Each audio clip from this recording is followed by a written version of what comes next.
This is Will Smith from Artificial Brain. This is Mike from Devil Driver. This is Sam from Your Chance to Die. I'm Corey Hoffing from Crimson Shadows. Hey, this is Paul Mazurkowitz, the drummer from Cannibal Corpse, and you are listening to The Great Metal Debate.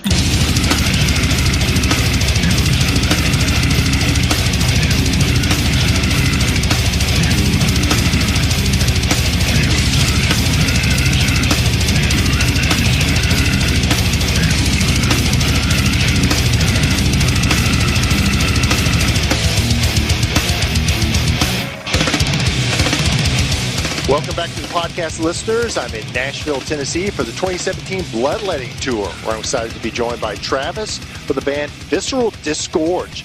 Travis, welcome to the Great Metal Debate. Thanks for having me. Well, again, we're here in Nashville at the historic Exit Inn. Have you guys played Nashville before? Negative. This is our first time. And on this tour, you guys are going to a variety of cities. Are you all seeing new markets and fans for the first time?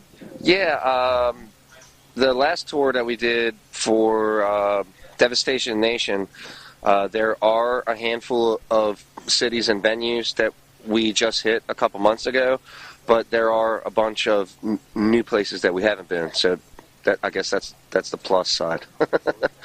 And had you toured with Origin or any of the other artists on this tour before, the Bloodletting Tour? We've never toured with Origin, but Kaiser, the vocalist of Origin, he was running merch for Psychroptic on the last tour that we were on. Yeah. So what's been the response for the tour so far? Are you guys happy with that? Especially maybe folks who haven't heard of Visceral Disgorge before, maybe coming out to the show? Every night is different. There have been some people have told me that they've seen us before, and then there's been other people that said it's the first time checking us out, and they were an automatic fan. So that's cool. Always seeing friendly faces and then meeting new people is always fun. That part of the thought process when you guys are approached with a tour like this, like, does that go into it about, hey, we haven't toured with these guys before, so we may be picking up some new fans? Right, yeah. Anytime we can tour with new bands that, we feel are established in the industry, and anytime we can go someplace that we haven't been before, I always look forward to that. Well, Travis, since this is the first time we've had you on our podcast, I'd like to delve into your background just a little bit. Give us a thumbnail sketch of how the band formed and what the initial concept was. Well, that's that's going to be a long answer. The band, the original formation was around 2007. Billy, he was our original drummer. We jammed with that was like our Mark I lineup. That lasted for about a year and a half. Then Wildcard Billy here, he got married, so he was out of the picture for a while. Then we were on about a year hiatus, searching for a new drummer. That's when Dan Harris came in, and he was the drummer who we recorded Ingesting Putridity with.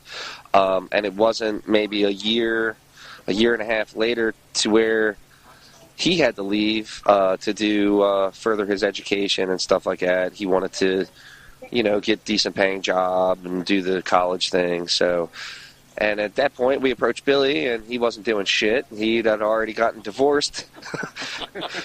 Funny how that works. That time frame. So, now we got our original drummer back. So that's cool. I think, I like jamming with Billy anyway. He has a better personality, I think. Dan was more kind of shy and not very talkative and all that. So I guess it worked out for the best. You mentioned your album Ingesting Putridity, which came out in 2011. How was that received initially? And with some separation now of time, how do you evaluate that initial release? Well, originally we had a huge response, but I think at the time we weren't ready for it. You know what I mean? Because the band has kind of been like a revolving door with members. So the original line, well, the Ingesting Putridity lineup, it was problematic from the get-go. There was always people that didn't have the hunger, they didn't have the time to dedicate to be an international touring band. They wanted to play like local clubs like once a month, and that's not cutting it. You know what I mean? For what we're trying to do. So I think now, everybody is pretty much has flexible work schedules, and the know-how and the experience to make the operation run smoothly, as opposed to before, where it was, I can't do it for X reason or Y reason. And so I think we're in a much better place than we were a few years ago. How difficult is that to kind of consider all those elements? The music obviously comes first, like you want great musicians, but then it's also a business to get out there, and so you have to have people who are invested in it. What's the thought process about integrating musicians, but also needing people who will be good partners? Yeah,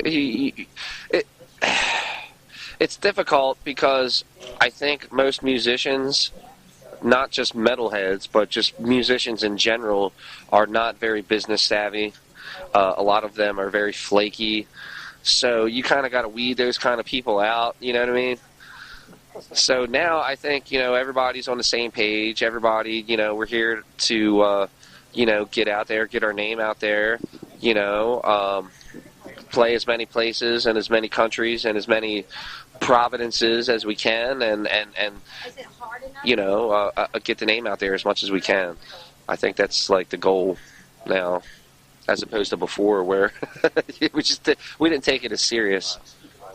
Speaking of taking things seriously, one of the interesting elements about your album is the inclusion of some obvious levity in there. How important is it for you to add a touch of humor when you're playing extreme music? I mean, I think I chilled out a lot in the past few years. I get a reputation for being an asshole or too serious. And if people take the time to get to know me, I'm a goofball at heart. But, I have to. It's a rare occasion where I will meet people out on the road or other musicians that have the same sort of sense of humor and the same type of sarcasm that I have. But and I have to deal with my resting bitch face. So everybody always thinks I'm pissed off for some reason. I don't know. But if you just get to take 5 minutes, 10 minutes, talk to me, get to know me, you'll understand where I'm coming from. And as far as your stage performance, I mean, is that something you guys talk about, having fun on stage, or is there a level of seriousness to the performance? How do you approach that?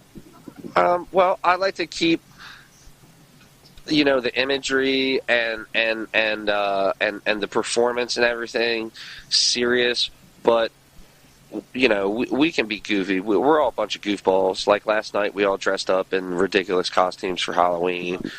And we were one of the only bands that did that. So, yeah, but who are you? Hi, Bill from Visceral Disgorge here. For as much seriousness as there is on the stage, there's also a handful of fun.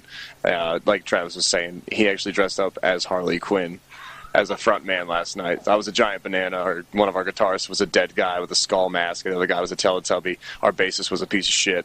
He literally had a piece of shit, costume. So it was totally good. An emoji piece of shit. Damn, I wish I could see that show. That sounds like a lot of fun. But tell us, for fans who maybe have visions of the glamorous rock star life, what's an actual typical day out on the road on this Bloodletting Tour like for you guys? Well, playing death metal is not the most lucrative style of music to play, but there have been bands, for example, that we're friends with that. Dying Fetus and Misery Index are both from the Maryland area. Pig Destroyer from the Maryland area. George Fisher from Cannibal Corpse is from Baltimore. So, and a lot of people think we're young bucks, but I'm 38. So most of all these old school dudes I've been friends with and hanging out with and. I just take advice from them. If I don't know how to do something, or I I go to the older wise men for advice. They usually steer me in the right direction.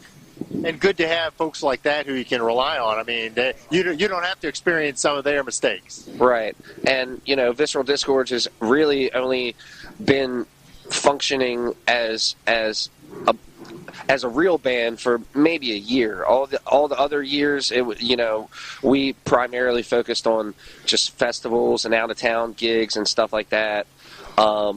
So for as little touring that Visceral Disgorge has done as a band, everybody in the band has, we've all paid our dues in past bands. I've been, like I said, I'm 38. I've been playing in, punk, grindcore bands, thrash bands, all that for 20 plus years. So I kind of learned the ropes the hard way, Travis, starting to finish up with you tonight, what are the band's plans for the remainder of 2017, and when can fans expect to hear the follow-up to 2011's release, Ingesting Putridity?